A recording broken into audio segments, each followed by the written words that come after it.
বাংলাদেশ থেকে এসেছি বন্দি ম্যাডামের কাছে ট্রিটমেন্ট নেওয়ার জন্য।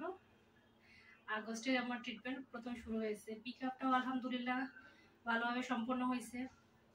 আমার এমব্রয় হয়েছে অনেকগুলা। অক্টোবরের 1 তারিখে প্রথম ট্রান্সফার হয়েছিল আমার।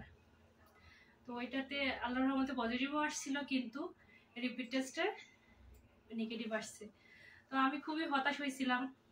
আমি দ্বিতীয়বার ট্রান্সফার করাইতেই চাইছিলাম না। তো ম্যাডাম আমারে সাহস দিছে, করান, প্রথমবার হয়নি তো কি হয়েছে, দ্বিতীয়বার হবে। তো ম্যাডাম সাহস দেওয়ার কারণে আর কি রাজি হয়েছিলাম।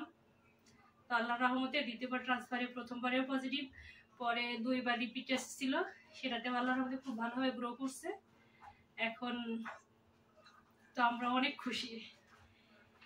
ম্যাডামের কি বলবো, উনি আসলে একজন অনেক ভালো মানুষ। ওনার সহায়তা বলেন, ওনার যখন প্রয়োজন হয়েছে ওনারে হোয়াটসঅ্যাপ করছি, উনি সাথে সাথে রিপ্লাই দিচ্ছে। যখন যেই রকম সমস্যার কথা বলছি উনি তখনই ওইভাবে সাহায্য করছে। তো ওনার কাছে যখনই আসছি উনি মানে অনেক বুঝাইছে। এখন আল্লাহর রহমতে আমরা সাকসেস। প্রথম পর্যায়ে আমরা বাংলাদেশ থেকে এসেছি, এতে চলে যাব কিছুদিন পরেই। তো আপনারাও আসুন, ম্যাডামের ট্রিটমেন্ট নিন, আল্লাহর রহমতে সবাই সাকসেস হবেন।